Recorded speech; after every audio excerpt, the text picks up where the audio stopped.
금제공은 문성공계, 중랑장공파, 소윤공파, 사장공자인파 21세이다. 중랑장공파는 시조 문성공의 막내 아들 중랑장공 최용봉을 파조로 하고 있다. 중랑장공의 장남은 동정공 최여린이고 동정공의 아들이 전라북도 유형문화재 제15호 한벽당의 주인 월당공 최담이다. 월당공은 아들 사형제를 두었는데 그중 셋째 아들이 유랑공 최득지로 소윤공파의 파조이다. 유랑공의 아들 오형제 중에서 셋째 아들이 사정공파의 파조 사정공 최자임이다. 사정공은 외아들 직장공 최무강을 낳았고 직장공은 아들 형제를 낳았는데 금제공은 직장공의 차남으로 8세 내금이공 최세관의 종순 가문에서 태어났다. 물론 10세와 11세에서 무후하여 계자를 들였고 13세에서 역시 딸만 둘을 낳고 19세에서 딸만 셋을 낳아서 각각 계자를 들였으며 14세에서는 장남 최명지가 있으나 손자대에 이르러 역시 무후하였으므로 차남 최성지가 대를 이어 금제공까지 종손으로 이어졌다. 1803년 순조 3년에 가경보를 만들 때 16세 동은공 최자 가문에서 제출한 단자에서 월당공 묘소는 문성공 묘소 서쪽 위에 있다. 라고 적힌 기사가 발견되어 그때까지 단제로 모셔오던 문성공 시향을 3년간 묘제로서 모시는 해프닝이 있었다. 뒤에 가서 자세하게 설명하겠지만 금제공이 단제파에 속하였음에도 묘제파가 세우는 시조 문성공 신도비에 비문을 쓰고 묘제파의 주동인물 대호군 공파, 교도공인 한파 18세 오암공 최남복의 행장을 짓는 등 단제파에 반대하는 일련의 행동은 가문이 비록 단제파로 분류된 중랑장공파에 속하여 있지만 대대로 주덕산 석축방분을 시조 문성공 묘소라고 믿어온 동은공 가문이 종손이기 때문이라고 생각된다. 인터넷에 금제공에 대한 자료가 상당히 많이 있지만 다 상계되어 있어요. 그런데 네이버 블로그 중에 그 소소한 일상이라 하는 블로그가 대체로 잘 정리가 되어 있는 것 같아요. 그걸 제가 참고를 하도록 하겠습니다. 소소한 일상의 좀 승인을 부탁드리겠습니다. 푸르른 소나무가 된 옥류동 최학자 금제 최병심. 전주의 금제는 나이 못지않은 학자이며 그의 학문은 조선에서도 따를 사람이 몇 되지 않는다. 이는 조선 성리학의 마지막 자존심이라고 불리는 간제 전우가 최병심을 두고 한 말이다. 전우는 최병심에게 조선의 학문을 맡길 만하다. 라고 하면서 특별히 금이라는 글자를 넣은 호를 지어주었다. 금은 공경할 흠자이 옛날 발음인 금자를 득화시킨 것으로서 스승인 간제이 금제에 대한 총애와 믿음을 여과 없이 보여주는 대목이다. 간제의 학문과 사상을 이어받은 금제는 당시 조선이 처한 극심한 혼란과 일제의 침략 속에서 자신의 거취를 은둔과 강하게 행로로서 정하고 일생 동안 오로지 학문을 통한 수양과 후학들을 위한 교육에 열중하는 선비로서 살았다. 그러면서도 일제와의 투쟁을 멈추지 않는 치열한 삶을 살았다. 전주에 그 간제학회가 활동을 할 정도로 전우는 굉장히 유명한 조선 말기의 성리학자입니다. 물론 이제 일제시대까지 넘어오지만 해도 전북 지역을 중심으로 활동을 많이 했고 많은 제자를 배출했어요. 그 금제공을 비롯해서 그 비비정, 그 임실에다가 비비정을 복원한 화봉공 최창렬 이런 분들이 다 간제 전후의 제자예요. 금제 최병심은 고종 11년 1874년 전주 옥류동에서 태어났다. 옥류동은 한벽당이 있는 지금의 교동 일대를 말하는 것인데 한벽당을 처음 세운 월당 최담이 금제의 17대조이다.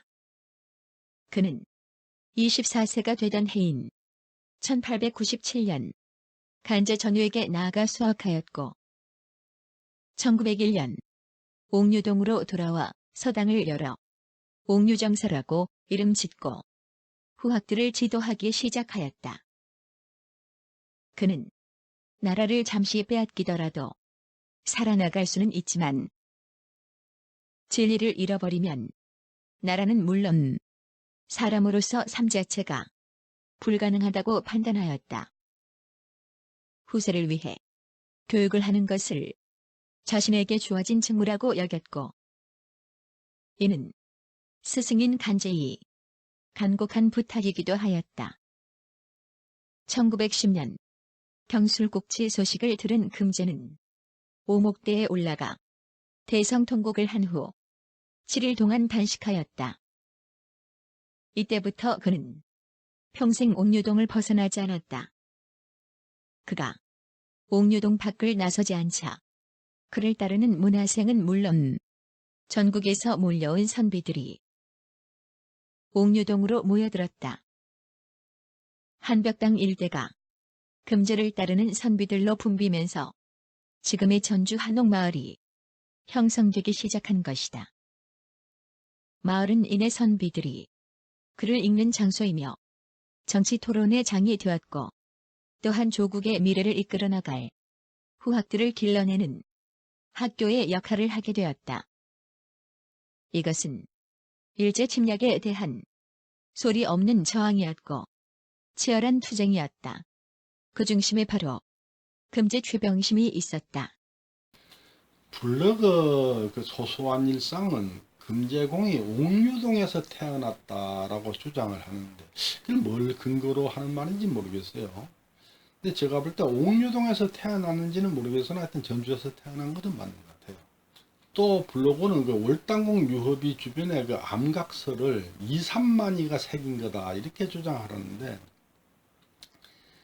블로그뿐만 아니고 전주 쪽에 많은 사람이 그렇게 말하더라고요. 실제로 우리 전주시 가문의 사람도 그렇게 말해요. 근데 그분들이 뭘 근거로 2, 3만이 글씨를 하는지 모르겠어요. 저기 그 우보님한테 제가 물어보니까 글씨는 그 2, 3만 글씨하고가 맞는 것 같다 뭐 이렇게 말을 하는데 저는 그게 2, 3만이 글씨가 아니라는 증거를 가지고 있어요.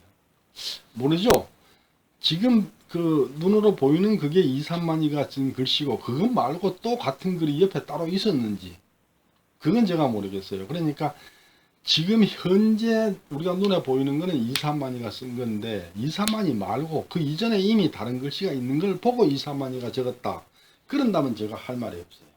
그러니까 제가 정리를 해보자면은 옥류동의 그 파이에 새겨진 글을 2, 3만이가 쓴 게 아니라는 증거를 제가 가지고 있는데 제가 가지고 있는 증거 글씨 그게 따로 있고 그것 말고 2, 3만이가 새로 적은 거가 있는데 지금 있는 거는 2, 3만이가 새로 적은 거다. 그렇게 말한다면 제가 할 말이 없지만은 그게 아닌 다음에는 2, 3만이가 쓰기 전에 이미 그 글이 있었다. 저는 그렇게 말하는 거죠. 왜냐하면은 1827년 순조 27년 1월 달에 송치규가 지은 글이 그 참의경 유허비문에 적혀 있어요. 그 참의경 유허비가 뭐냐면 그 옥류동 묘적에 가면은 그 비각이 하나 있었고 비각 안에 그 비석이 있어요. 그 비석이 참의경 유허비문이에요. 1827년 순조 27년 1월에 송치규가 지은 참의공유 허비문에 적혀 있기를. 오호라. 공은 이미 두터운 덕이 있는 데다가 청렴하고 편안한 삶을 누리셨으니 당시 저명한 사람들이 시를 지어 찬양한 것이 그와 같이 많았으며 후세 사람들의 칭송 또한 끊이지 않는 것은 당연한 것이다. 또 바위에 새겨진 광풍제월, 연비어약과 같은 글을 통하여 공의 마음속에 품은 회포와 생각 그리고 취향을 상상하기에 충분하다. 그 참이공 유허비문은 상당히 중요한 금성문, 벌써 얼추 한 200년 전에 쓴 거죠. 제가 볼 때는 전주 채식 가문에서 옥류동 유허를 관리를 하지 않고 방치를 해놓다 보니까 조상이 남긴 글씨마저도 남이 쓴 글씨다 이렇게 돼버린 현실이에요. 도대체 전주채식 가문에 인물이 사람이 있긴 한 겁니까? 저는 그 전주채식 중랑장 공파 종회라가 저는 진짜 각성하라고 말하고 싶어요. 각성해야 됩니다. 어떻게 조상이 쓴 글씨를 남의 글씨라고 해도 되는지. 지금 1827년에 그 비석을 세웠지 않습니까? 그 새벽 당시에 이삼만이가 살아 있었어요. 버젓이 살아있는 이삼만이가 살아있을 때 이삼만이가 그 글씨를 쓴 거라면은 이삼만이가 살아있을 때 그 비석을 세우는 사람들이 그 비석에다가 이 글씨를 월당공이 쓴 거라고 적었겠습니까? 물론 물리적으로 그 비석을 세운 1827년보다 먼저 이삼만이가 그 바위에 글씨를 쓸 수 있습니다. 그런데 그 비문을 쓴 송치규가 이삼만이를 모르겠습니까? 이삼만이가 전라도에서 굉장히 유명한 명필인데 명필 이삼만이를 송치규가 모르겠습니까? 그 다음에 이삼만이 송치규를 모르겠습니까? 두 사람 다 무지무지 유명한 사람이에요. 그에 앞서서 이삼만이가 몇 년 전에 새긴 글씨하고 수백 년 전에 월당공이 새긴 글씨를 구분을 못 하겠습니까? 그 당시에? 그렇잖아요. 아니 몇 년 전에 새긴 글씨하고 수백 년 전에 새긴 글씨 그거 구분을 못하는 사람들이겠습니까? 그걸 구분 못해서 송치구가 그 비문에 그렇게 적었겠습니까? 그때 그 비석을 세울 때 그 일을 한 사람들이 최존중, 최일성, 최목흠, 최설 이런 분들이에요. 그분들이 다 전라도 지역에서 활동한 분이기 때문에 그 사람들 다 이삼만을 알아요. 그런데 글쓴 이삼만이라 아는 사람들이 이삼만이가 멀쩡히 살아있는데 그 이삼만이 멀쩡히 살아있는 이삼만이가 쓴 글씨를 월동광이 썼다고 그렇게 적었겠습니까? 비석에다가 몇 년 전에 이삼만이가 새긴 글씨하고 수백 년 전에 월당공이 새긴 글씨를 그분들이 구분 못 하겠습니까? 말이 안 되는 얘기죠. 확실한 것은 이삼만이가 태어나기 훨씬 전부터 이미 그 글씨가 그 바위에 적혀 있었어요. 그거를 전주채씨들이 관리를 안 하고 방치를 해놓고 있기 때문에 호사가들이 호남에서 유명한 서예가 이삼만이 글씨라고 주장하는 거죠. 근데 제가 그 우보님의 말씀을 듣고 생각해 보니까 아마 그 이삼만이 글씨하고 상당히 비슷한가는 모르겠어요. 저는 그 글씨 볼 줄 잘 몰라서. 어쨌거나 전주채씨 중랑장파 종회는 조상이 쓴 글씨마저도 남이 훔쳐가는 걸 멀뚱멀뚱 쳐다만 보고 있으면 그런 무능한 짓을 보여줘서는 안 되죠. 부끄럽지 않습니까?